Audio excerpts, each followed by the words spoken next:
Hello दोस्तों, मैं हूं सीए दुर्गेश पाल और आज की इस वीडियो में मैं आपके लिए एक बहुत ही इम्पोर्टेंट फॉर्म के बारे में डिस्कस करने वाला हूं जो सभी बिजनेसमैनों के लिए काफ़ी इम्पोर्टेंट होता है। जिस फॉर्म का नाम है दोस्तों CHG फॉर्म नंबर 1, जो चार्ज क्रिएट करने के लिए as a like a businessman आप यदि किसी बैंक से लोन ले रहे हैं, नेशनलाइज बैंक या प्राइवेट बैंक से, यदि आप कंपनी है, कंपनी बना के काम करते हैं, तो एज अ कंपनी की ओर से आपको एक फॉर्म फाइल करना पड़ता है चार्ज क्रिएशन का। जिस फॉर्म का नाम होता है, उस फॉर्म का नाम मैं आपको अभी बता देता हूँ क्या होता है। CGH, उस फॉर्म का नाम होता है CGH फॉर्म 1।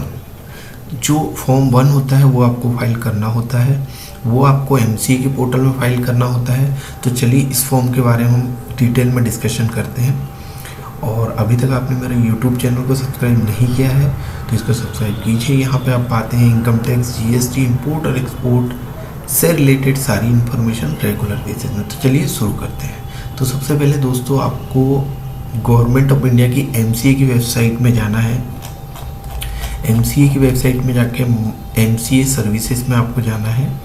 यहाँ पे आपको एक ऑप्शन दिखेगा कंपनी फॉर्म डाउनलोड पे आपको जाना है। जैसे ही आप कंपनी फॉर्म डाउनलोड पे जाएंगे और आप कंट्रोल ऐप करके सर्च करेंगे फॉर्म नंबर CHG, तो आपको यहाँ पे फॉर्म नंबर CHG मिल जाएगा जो चार्जेस मैनेजमेंट से रिलेटेड फॉर्म है।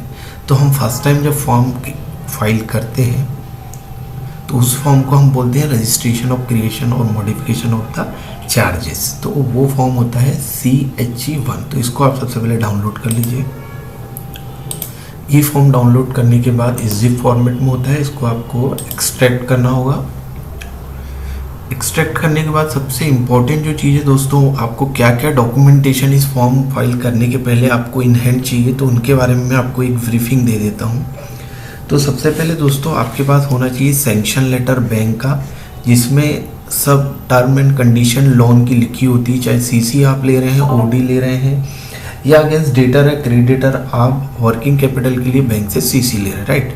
साथ में आपको बैंक का कंपोजिट हाइपोथेटिकेशन एग्रीमेंट भी आपके पास होना चाहिए और एक होना चाहिए term and condition sanction letter की, ये आपके पास होना चाहिए। साथ में दोस्तों आपके लिए सबसे इम्पोर्टेंट चीज़ क्या क्या होना चाहिए, डायरेक्टर के DIN नंबर आपके पास होना चाहिए। एक आइदर वन डायरेक्टर की डिजिटल सिग्नेचर आपके पास होनी चाहिए जो कि MCA में रजिस्टर्ड होनी चाहिए, राइट।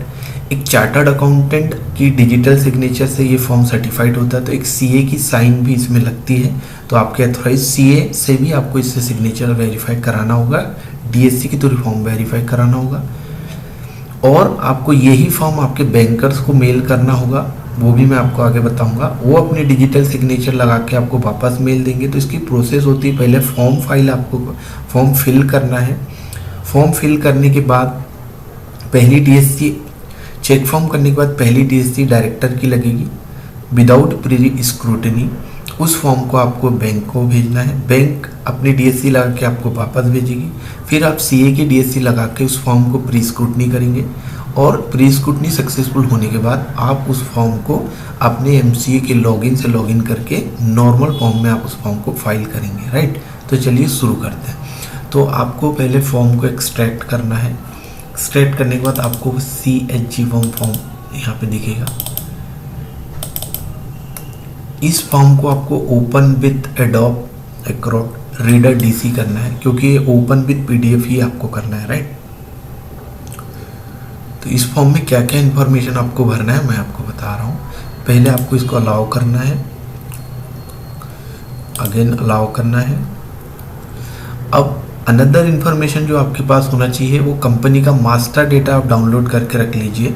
तो आपको बहुत सारी कंपनी की information like DIN number, company का एड्रेस, SIN नंबर, ये सारी चीज़ें यहाँ से मिल जाएगी, राइट। तो वो कहाँ से हम डाउनलोड कर सकते हैं वो भी मैं आपको ब्रीफ कर देता हूँ।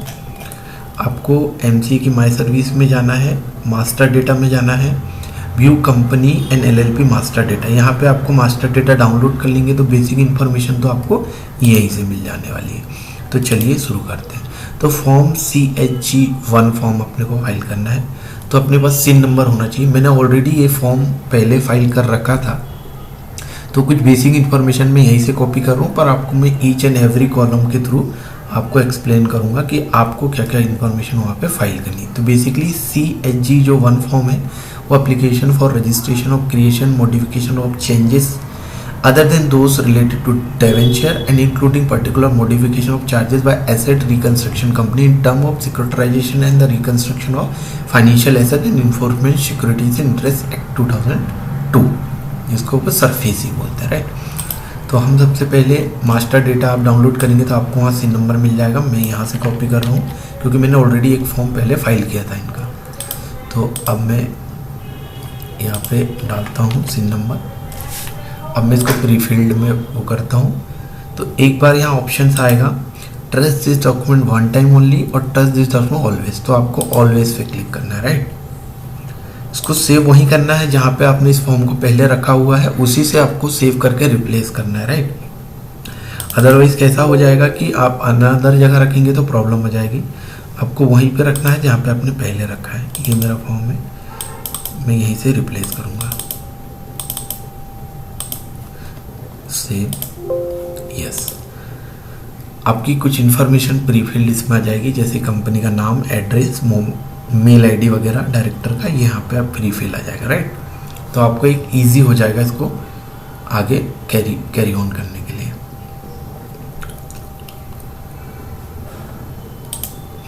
आपको फिर यहाँ पे प्री फिल में क्लिक करना है। जस्ट एक बार क्लिक करेंगे, एक बार सेव करने के बाद आपको क्लिक बटन दबाना है। तो ये देखिए बेसिक इन्फॉर्मेशन यहाँ पे आ गई। अब दूसरा ऑप्शन है दिस फॉर्म इस, जो फर्स्ट है कंपनी का सिन नंबर डालना है, सेकंड में कंपनी का नाम ऑटो फिल आएगा, थर्ड पॉइंट जो है बोलता है this form is for registration of creation of charges और मॉडिफिकेशन ऑफ चार्जेस। तो हम फर्स्ट टाइम फाइल कर रहे हैं तो हम क्रिएशन ऑफ चार्जेस पे क्लिक करेंगे, राइट। अब ये कंपनी है तो यहाँ पे पूछ रहा whether applicant is company, yes is it company, right. Date 5 जो पॉइंट है बोल रहा है डेट ऑफ इंस्ट्रूमेंट क्रिएटिंग और मॉडिफिकेशन। जो भी डेट आपकी हाइपोथेटिकेशन एग्रीमेंट में एक डेट लिखी होती है, राइट, उस डेट को ही आपको चार्ज क्रिएट करना है और चार्ज उस डेट से विद इन 1 मंथ क्रिएट करना मैंडेटरी है, राइट, नहीं तो पेनल्टीज लगती है। तो हम उसमें डेट डाल देते हैं, राइट। अब आगे हम चलते हैं। ये पूछ रहा है नेचर और description of brief the particular of instrument creating and modifying. किस टाइप के डॉक्यूमेंट को आप क्रिएट कर रहे हैं उसका डिस्क्रिप्शन आपको देना है, राइट। तो हमारा जो डॉक्यूमेंट है वो वर्किंग कैपिटल की हमने कैश क्रेडिट कंडीशन पे लिया हुआ था और हाइपोथेटिकेशन एग्रीमेंट है। तो आपको केस में यदि आप टर्म लोन ले रहे हैं या और भी कोई भी टाइप का लोन ले लें जिसमें चार्ज क्रिएट कर रहे हैं तो उस लोन के टाइप का डिस्क्रिप्शन आपको यहाँ पे देना है, राइट। तो मैं उसको यहाँ से पेस्ट करता हूँ, ये मेरा आ गया। वेदर चार्जेस इज क्रेडिट और मॉडिफाई आउटसाइड इंडिया, नो, ठीक है। अब यहाँ पे पूछ रहा है टाइप ऑफ चार्जेस, मतलब किस टाइप की एसेट के ऊपर आप चार्ज क्रिएट कर रहे हैं। अब सीसी है तो मेरा बहुत ऑब्वियस है बुक डेटर्स, क्रेडिटर, और मेरी कुछ प्लांट एंड मशीनरी बैंक के पास हाइपोथेटिकेशन में है तो मैं उसको ही क्लिक करूंगा। इनकेस आपका कोई घर, हाउसिंग या प्लॉट है तो वो इमूवेबल प्रॉपर्टी में आएगा, अदर देन जो है वो मूवेबल प्रॉपर्टी में आएंगे। उसके अलावा भी आप कुछ बैंक के पास यदि हाइपोथेटिक करते हैं तो उसको आप टिक कीजिए। मेरी कंडीशन में मैं बुक डेट, मूवेबल एसेट और इमूवेबल एसेट ये क्लिक कर रहा हूँ, राइट। आप सेक्शन लेटर को अच्छे से पढ़ेंगे तो आपको इसका आंसर मिल जाएगा, बट आपको मैं एक लॉजिकली बता रहा हूँ। जो प्लांट एंड मशीनरी से रिलेटेड सब मूवेबल आएगा, अदर देन यदि हाउस प्लॉट ये रख रहे हैं तो इमूवेबल आएगा। डेटर क्रेडिटर तो आएगा ही आएगा। Whether custodian finance is involve in this, इसका मतलब होता है कि एक से ज़्यादा फाइनेंशियल इन्वॉल्व है क्या, जो आपको लोन दे रहे हैं एक से ज़्यादा बैंक इन्वॉल्व है क्या आपकी इस प्रॉपर्टी में, या आपने पहले से किसी और से लोन उस प्रॉपर्टी उस बुक डेट में ले रखा है तो इसको यस करना है, अदरवाइज नहीं। सिंगल बैंक है या सिंगल लोन उस पर चढ़ा है तो आप नो करेंगे, अदरवाइज यस करेंगे। वेदर जॉइंट चार्जेस इन्वॉल्व, यदि एक से ज़्यादा चार्जेस उसमें चढ़े हुए हैं ऑलरेडी तो आपको यस करना, अदरवाइज नहीं। मेरे केस में नो है तो मैं नो करूँगा। नंबर ऑफ चार्जेस होल्डर इस केस में बने होंगे क्योंकि एक से ज़्यादा होंगे, यहाँ पे यस करेंगे तब यहाँ नंबर आपका बढ़ेगा। अब यहाँ पे क्या बोल रहा है, particular of charge holder in case of charge इस मॉडिफिकेशन, हमारा मॉडिफिकेशन से रिलेटेड कुछ है नहीं है। Particular of charges holder in case of change in modification in favour of ARC assign, enter the particular of ARC assign. और मतलब आपको यहाँ पे बैंक सेलेक्ट करने के लिए बोल रहा है। हमने अभी कौन सी बैंक सेलेक्ट करे वो देख लेते हैं। तो यहाँ पे आपको बोल रहा है कि कौन सी बैंक के अगेंस्ट आप चार्ज क्रिएट कर रहे हैं, कौन सी बैंक ने आपको लोन दिया, तो आपको सेलेक्ट करना है नेशनलाइज बैंक, गेट लिस्ट। अब आपकी बैंक को सर्च करना है आपको।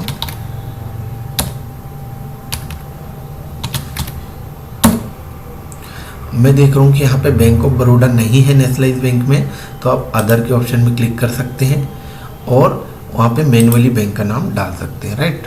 तो मैं यहाँ पे मैनुअली डाल देता हूँ बैंक ऑफ बड़ौदा, राइट। तो आपको यहाँ पे बैंक का एड्रेस लिखना है, पूरा फुल एड्रेस बैंक का आपको यहाँ पे लिखना है। तो दोस्तों आपको यदि आपकी बैंक यहाँ पे मिल नहीं रही है तो आपको अदर्स का ऑप्शन सेलेक्ट करके अपने बैंक का नाम, एड्रेस प्रॉपरली लिखना है, साथ में पिन कोड लिखना है, बैंक का ईमेल आईडी लिखना है, बैंक के चार्ज होल्डर में किसका पेन बैंक दे रही है वो पेन नंबर आपको हाइपोथेटिकेशन एग्रीमेंट में मिल जाएगा, वहाँ से आपको पेन नंबर सेलेक्ट करना है और पेन नंबर यहाँ पे लिखना है, यस करना है। BSR कोड आप नहीं भी लिखे तो कोई प्रॉब्लम नहीं है, मैंडेटरी नहीं है।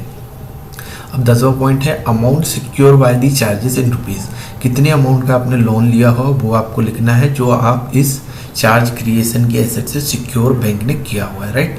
तो हम इसको सैंक्शन लेटर में देखेंगे तो ये अमाउंट आपको मिल जाएगा। इसमें 40 लाख का CC हुआ है तो हमने 40 लाख यहाँ पे लिख दिया, 40 लाख रुपीज़ ओनली यहाँ पे आपको ऑटोमेटिकली इनवर्ट लिखा आ जाएगा। इन case of amount secure by the charges in foreign, ये कुछ नहीं तो हम नहीं लिखेंगे। अब आते हैं ब्रीफ पार्टिकुलर 11 पॉइंट में, brief particular of the principal term and condition and extend the operation of charge. ये सारी चीज़ आपको मिलेगी सैंक्शन लेटर से। तो चलिए, लाइक अब बोरोर कस्टमर का अकाउंट नंबर मिलेगा, रेट ऑफ इंटरेस्ट मिलेगा, रिपेमेंट की टर्म मिलेगी, टर्म ऑफ रिपेमेंट मिलेगा, नेचर ऑफ फैसिलिटी मिलेगी, डेट ऑफ डिसबर्समेंट मिलेगा, मिसलिनियर नरेटिव इन्फॉर्मेशन मिलेगी, मार्जिन मिलेगा, extend operation of the charges मिलेगा और अदर इन्फॉर्मेशन सारे सैंक्शन लेटर में लिखी होती है, वहाँ से ही आपको यहाँ पे लिखना है। तो चलिए मैं इसको फिल करता हूँ। तो दोस्तों जैसा कि आप देख रहे हैं मैंने यहाँ पे फिल कर चुका हूँ। मैंने क्या क्या फिल करा हूँ, बोरोवर का कस्टमर का account number as per sanction letter, rate of interest जो टर्म वहाँ लिखी एज इट इज़ मैंने यहाँ पे लिखा हूँ, रिपेमेंट की टर्म जो सैंक्शन लेटर में मैंने एज इट इज़ लिखा हूँ, term of repayment sanction letter के हिसाब से मैंने लिखा हूँ, nature of facility sanction letter में जो लिखा वो, date of disbursement as per sanction letter, margin as per sanction letter. और यदि आपको कोई चीज़ यहाँ पे समझ नहीं आती है तो आप एज पर सैंक्शन लेटर लिख सकते हैं, राइट। और सैंक्शन लेटर की कॉपी आपको अटैच तो करना ही है, साथ में हाइपोथेटिकेशन एग्रीमेंट भी अटैच करना है। तो ये आपको समझ गया पॉइंट नंबर 11। इनकेस नहीं समझ आ रहा तो आप बेशक एज पर सैंक्शन लेटर लिख सकते हैं। तो चलिए आगे बढ़ते हैं। अब अपने बात आता है 12 column, in case of acquisition of property subject to changes furnish the detail relative to existing charges on the property so acquired. यदि जिस प्रॉपर्टी पे चार्ज क्रिएट हो रहा है ऑलरेडी उस पर ऑलरेडी चार्ज क्रिएट है तो आपको उसकी डिटेल यहाँ पे देनी है। इनकेस आप चार्ज क्रिएट नहीं है कोई तो आपको ये कॉलम भरना नहीं है। मेरे केस में कॉलम का कोई रिलेवेंट नहीं है बिकॉज कि मेरे केस में ये हाई ही नहीं है, ये फर्स्ट टाइम चार्ज क्रिएट हो रहा है। 13 पॉइंट क्या बोलता है, शॉर्ट पार्टिकल ऑफ प्रॉपर्टी और asset charge including the complete address और लोकेशन ऑफ प्रॉपर्टी। इसका मतलब है बैंक ने जो सर्वे किया है, चाहे वो हाउस प्रॉपर्टी आप मॉर्गेज कर रहे हैं तो हाउस प्रॉपर्टी का प्रॉपर एड्रेस और लोकेशन देना है। यदि प्लांट एंड मशीनरी आपका हाइपोथेटिकेशन हो रही तो उसका प्रॉपर एड्रेस देना है। तीसरा बुक डेट या डेटर वगैरह आप रख रहे हो तो उसका बुक्स अकाउंट कहाँ मेंटेन हो रहा है उसका प्रॉपर एड्रेस देना है, राइट। तो चलिए हम इसको फिल करते हैं। और दोस्तों ये जो एड्रेस आपको मिलेगा वो आपको मिलेगा हाइपोथेटिकेशन एग्रीमेंट के लास्ट पेज पे सेकंड शेड्यूल पे आपको मिलेगा, वहाँ से देख के आपको इसको लिखना है।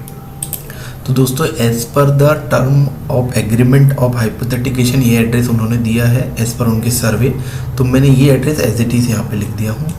अब आपको यहाँ पे ड्यूलिंग इंटरेस्ट मतलब होता है कि किसी पार्टनर का पेंडिंग कोई इंटरेस्ट है, किसी एसेट में कोई इंटरेस्ट है तो वो चीज़ आपको यहाँ लिखनी है। अदरवाइज आपको यदि ऐसा कुछ है जो भी एसेट हाइपोथेट कर रहे हो उनमें किसी भी पार्टनर का कोई इंटरेस्ट है, पर्सनल उसकी इन्वेस्टमेंट लगा हुआ है या कुछ रिकवरी उससे होनी है तो आपको इस पर क्लिक करना है। अदरवाइज ऐसी कोई लायबिलिटी उस एसेट्स में नहीं है तो आपको प्लॉट यूनिट पे क्लिक करना है, राइट।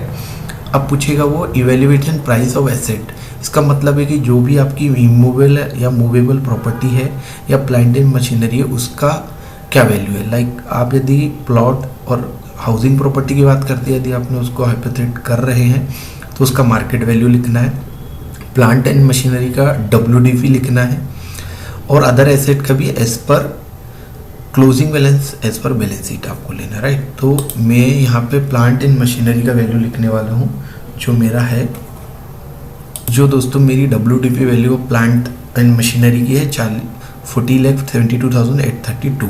बाकी जो भी डिटेल है मैं as per sanction letter check करके ये डिटेल आपकी भरूंगा, क्योंकि बैंक सर्वे करता है, उस सर्वे में ये बैंक सब कुछ लिखता है। जो आपके सैंक्शन लेटर की तीसरी condition security, primary security, facility, specific collector security के कॉलम में लिखा होगा, तो उसको देख के आपको यहाँ पे फिल करना है। तो दोस्तों देखो यहाँ पे मैंने मैंने as per books of account की WDP प्लांट एंड मशीनरी की ली, बाकी सारी चीज़ मैंने इस पर सैंक्शन लेटर लिखी। ये एड्रेस हमने जो हाइपोथेटिकेशन एग्रीमेंट के लास्ट पेज में जो एड्रेस है वो एड्रेस हमने यहाँ पे यूज़ किया है। हाँ, यहाँ पे लैटिट्यूड और लॉन्गिट्यूड आपको गूगल के माध्यम से सर्च करना होगा। आप उस एरिया का नाम डालिए, लाइक बाड़ी, लॉन्गिट्यूड, लैटिट्यूड, तो आपको वो गूगल के माध्यम से प्राप्त कर सकते हैं। ये सारे आपका सिटी सर्वे में, जो सैंक्शन लेटर में सिटी सर्वे का कॉलम है, सर्वे का कॉलम है या सिक्योरिटी का कॉलम है, वहाँ सारी इन्फॉर्मेशन ही आपको मिल जाएगी। ये मैंडेटरी नहीं है, ये एक्चुअली में प्रॉपर्टी का north, east, south, west side में क्या क्या चीज़ अवेलेबल है वो लिखने का है। Like land and wall, open land, ये चीज़ें आपको यहाँ पे लिखनी है, मैंडेटरी नहीं है। आप चाहे तो लिख सकते हैं, चाहे तो नहीं लिख सकते, राइट। अब आते हैं 14 नंबर के कॉलम में, description of the document by the company acquired a title, number of title document deposit by the customer. तो यहाँ पे कितने डॉक्यूमेंट आप वहाँ पे डिपॉजिट कर रहे हैं उसका नंबर आपको लिखना है। तो मैं यहाँ पे लिखता हूँ 1 ओनली, क्योंकि मेरे प्लांट एंड मशीनरी के लिए मैंने डॉक्यूमेंट किया है। तो यहाँ पे अदर्स का ऑप्शन आपको चुनना है, या आपके लिए ये कॉलम नहीं भी भरे तो, यदि प्लांट एंड मशीनरी और बुक डेट से रिलेटेड चीज़ें आप दे रहे हैं तो ये नहीं भी भरे तो चलता है ये कॉलम। आपको सिर्फ यदि आप कोई इमूवेबल प्रॉपर्टी हाइपोथेट कर रहे हैं तो आपको यहाँ पे सेल डीड सेलेक्ट करना पड़ेगा, या आपने नंबर ऑफ डॉक्यूमेंट उसको कितना दिए हैं वो डॉक्यूमेंट लिखना पड़ेगा और यहाँ से उसको सेलेक्ट करना होगा। लीज हो सकता है, सेल डीड हो सकता है, अवार्ड हो सकता है, अदर हो सकता है, राइट। ये अपने को अप्लीकेबल नहीं है। वेदर एनी प्रॉपर्टी और interest there in under reference not registered in the name of the company, इसको हम ऑप्शन को नो करेंगे, राइट।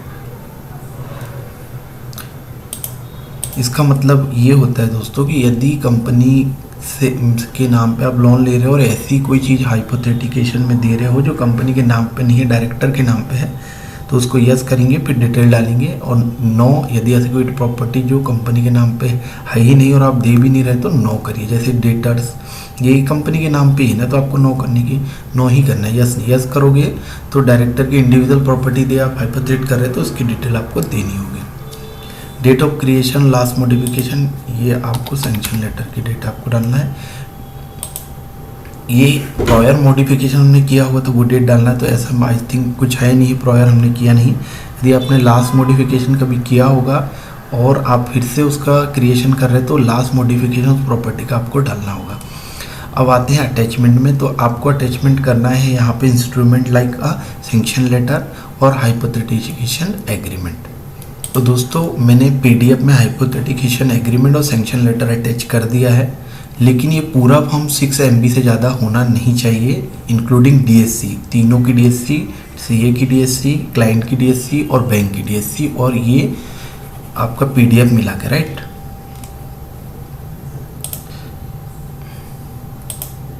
अब दोस्तों आपने जो रेजोल्यूशन पास किया होगा लोन लेने के लिए तो उसका नंबर आपको लिखना है और उसकी डेट आपको लिखनी है, राइट। अब दोस्तों यहाँ पे आपको सेलेक्ट करना है कि आप DSC किसकी ला रहे हैं, डायरेक्टर की, उसका DIN नंबर आपको जो कि हम मास्टर डेटा से निकाल सकते हैं। ये आपके पास ऑलरेडी पता होगा तो वेल एंड गुड। आप यहाँ पे अपना डिन नंबर, डायरेक्टर का नाम लिख दीजिए। अब ये टर्म एंड कंडीशन आपको पढ़ के यहाँ पे सेलेक्ट करना है।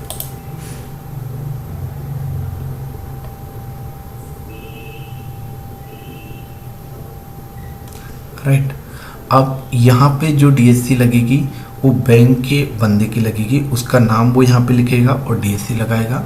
राइट, उसके बाद आता है सीए।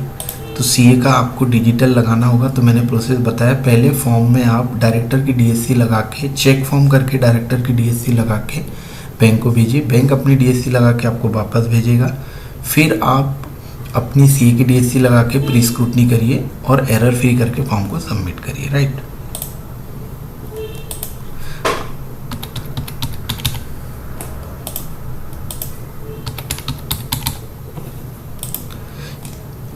अब आपको डीएससी लगाना है।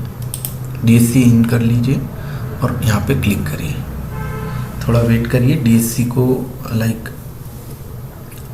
रीडायरेक्ट होने तक के, डिडक्ट करने तक का आपको थोड़ा वेट करना पड़ेगा। एक बार आपको चेक फॉर्म करना है, फिर डीएससी लगाना है। चेक फॉर्म करने के बाद, एरर फ्री करने के बाद आप डीएससी में क्लिक करना है। आपको आपकी डीएससी, दोस्तों सारा फॉर्म फाइल करने के बाद आपको एक चीज़ करनी है जिसको बोलते हैं चेक फॉर्म। यदि कोई भी प्रकार की गलती फॉर्म में है तो वो एरर दिखाएगा, उस एरर को आपको सॉल्व करना है। सॉल्व करने के बाद सबसे पहले आपको डायरेक्टर की डीएससी पे क्लिक करना है और डायरेक्टर की डीएससी को इन करना है। राइट, इस डायरेक्टर की डीएससी को इन करने के बाद सेव करना है फॉर्म को। जहाँ पे ऑलरेडी फॉर्म सेव है वहीं को से रिप्लेस करना है, वो ऑलरेडी आपको वहीं लेके जाएगा और आप उसको यस कर दीजिए, रिप्लेस को यस कर दीजिए और इस फॉर्म को आप बैंक को भेजिए। फिर बैंक अपनी डीएससी लगा के, आप पिन कोड डालना है आपकी डीएससी का। आपको यहाँ पे आपकी डिजिटल साइन अटैच दिखने लगेगी से वेरीफाई होने के बाद। जैसे ही ये दिखने लगती है आपको फॉर्म क्लोज करना है, सेव करना है और बैंक को भेज देना। अब यहाँ पे एक ट्रिक ऐसी है दोस्तों, ये फॉर्म को आप डायरेक्ट पीडीएफ में नहीं भेज सकते। इसको एक फोल्डर बनाइए, उस फोल्डर को जिप में कन्वर्ट करिए और फिर जिप फॉर्मेट में आप बैंक को भेजिए। और बैंक को ऐसे में फॉर्म करेक्ट नहीं होता है, बैंक आसानी से उसको ओपन कर सकता है। तो दोस्तों ये हो गया अपनी एक प्रोसेस। अब अपन इंतजार करेंगे बैंक जब वापस अपने को फॉर्म भेजेगा ये डीएससी लगा के, तब हम सीए की डीएससी लगाएंगे और प्री स्क्रूटनी के बटन को दबाएंगे।